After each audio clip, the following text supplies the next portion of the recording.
Assalamualaikum warahmatullahi wabarakatuh. Saya Wahyu Eko Prianto, NIM 2017 031 Mahasiswa Prodi Akuntansi Universitas Muhammadiyah Malang.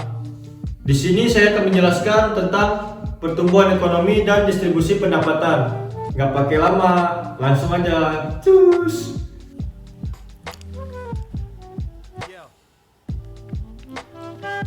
Pertumbuhan ekonomi dan distribusi pendapatan. Distribusi pendapatan. Yang pertama, ketimpangan dalam distribusi pendapatan, baik antar kelompok berpendapatan, antar daerah perkotaan dan pedesaan, atau antar kawasan dan provinsi. Dan kemiskinan merupakan dua masalah yang masih mewarnai perekonomian Indonesia. Yang kedua, pada awal pemerintahan Orde Baru, perencanaan pembangunan ekonomi di Indonesia masih sangat percaya bahwa apa yang dimaksud dengan trickle down effect akan terjadi. Yang ketiga, masalah distribusi pendapatan menyangkut kemiskinan, baik kemiskinan absolut maupun ketimpangan relatif. Distribusi pendapatan dan kemiskinan hendaknya dilihat dalam kerangka acuan suatu analisis, bersamaan dan berkaitan dengan proses akumulasi dan alokasi. Dengan kata lain, akumulasi, alokasi, dan distribusi harus dilihat dalam saling keterkaitannya dan dalam kerangka acuan yang mencakup dinamika dalam proses transformasi secara menyeluruh selama masa transisi. Yang keempat, masalah kemiskinan. Kemiskinan absolut.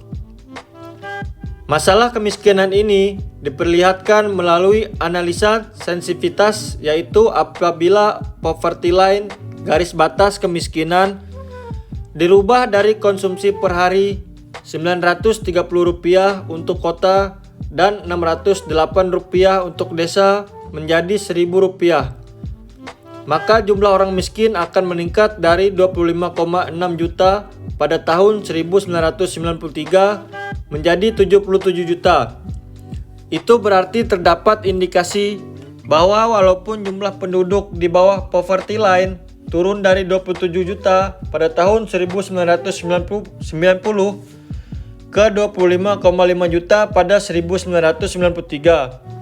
Penduduk yang hidup dalam kondisi nyaris miskin atau hidup pada poverty line di 1993 makin banyak. Ketimpangan relatif.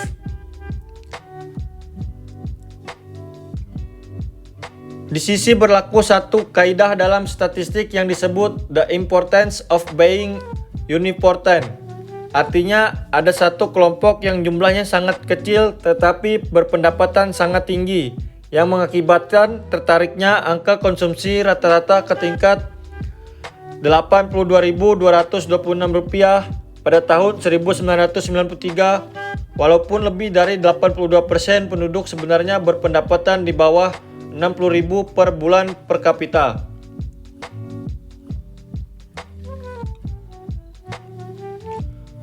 Proses perubahan institusional atau kelembagaan.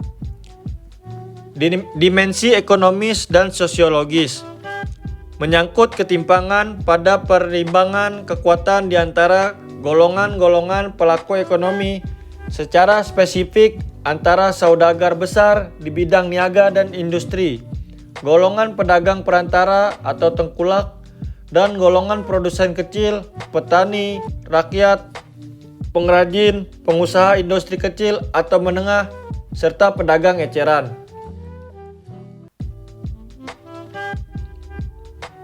Dimensi ekonomis dan regional.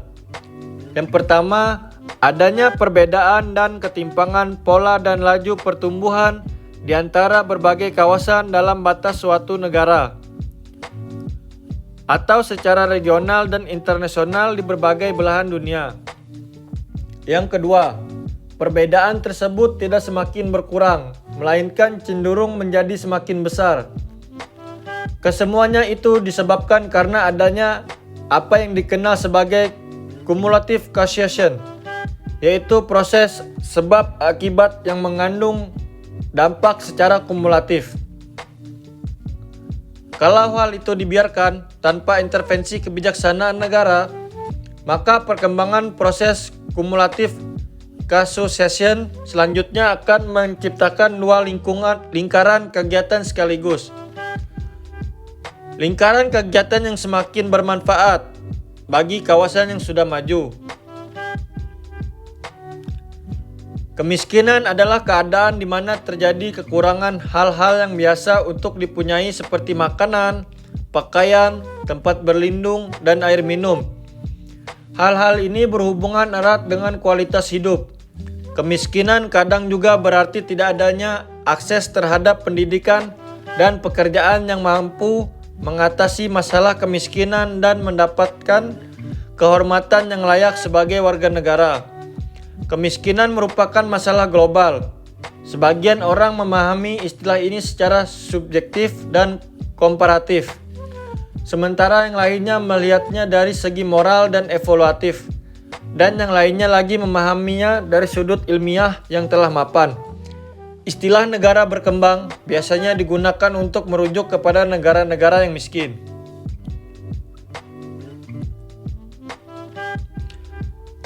Karakteristik sebagian besar negara berkembang. Yang pertama, PNB per kapita yang rendah. Yang kedua, ekonomi agraris.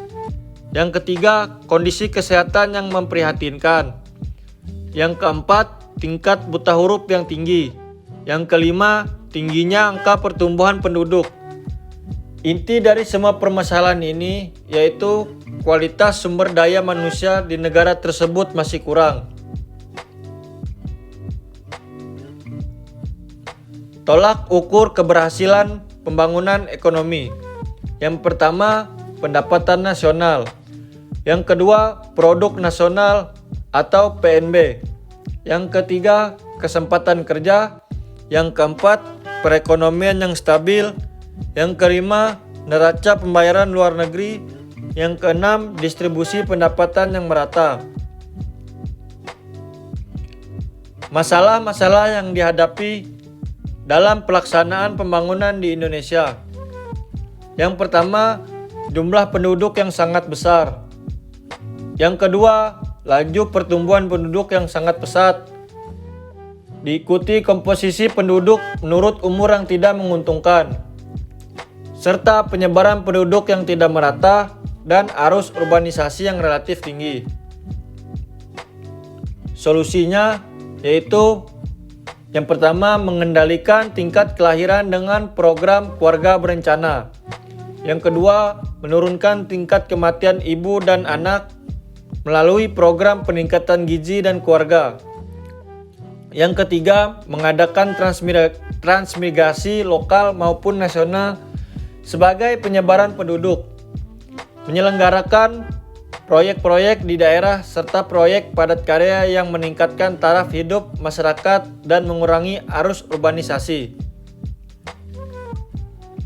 Faktor-faktor penyebab kemiskinan di Indonesia yaitu tingkat pendidikan yang rendah, produktivitas tenaga kerja rendah, tingkat upaya yang rendah, distribusi pendapatan yang timpang, kesempatan kerja yang kurang, kualitas sumber daya alam masih rendah, penggunaan teknologi masih kurang, etos kerja dan motivasi pekerja yang rendah, kultur atau budaya, dan politik yang belum stabil.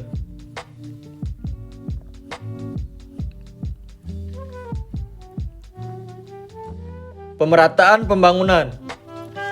8 jalur pemerataan pelaksanaan pembangunan yaitu pemerataan pemenuhan kebutuhan pokok rakyat, pemerataan kesempatan memperoleh pendidikan dan pelayanan kesehatan, pemerataan pembagian pendapatan, pemerataan kesempatan kerja, pemerataan kesempatan berusaha, pemerataan kesempatan berpartisipasi dalam pembangunan, pemerataan pembangunan ke seluruh wilayah tanah air, pemerataan kesempatan untuk memperoleh keadilan. Dampak pembangunan ekonomi dibagi menjadi dua. Yang pertama, dampak positif. yaitu terbukanya lapangan pekerjaan bagi masyarakat. Kemudian pendapatan masyarakat akan bertambah sehingga kesejahteraan masyarakat meningkat. Fasilitas umum dapat terpenuhi dan yang terakhir terjadi perubahan struktur ekonomi dari agraris ke industri. Adapun dampak negatifnya yaitu meningkatnya urbanisasi, terjadinya pencemaran lingkungan, serta perusakan lingkungan hidup karena industri yang tidak terkontrol. Itu tadi penjelasan dari saya. Jika ada kurang dan salahnya, saya mohon maaf dan semoga ilmu yang sedikit tadi dapat bermanfaat untuk kita semua. Sampai jumpa di lain waktu. Wassalamualaikum warahmatullahi wabarakatuh.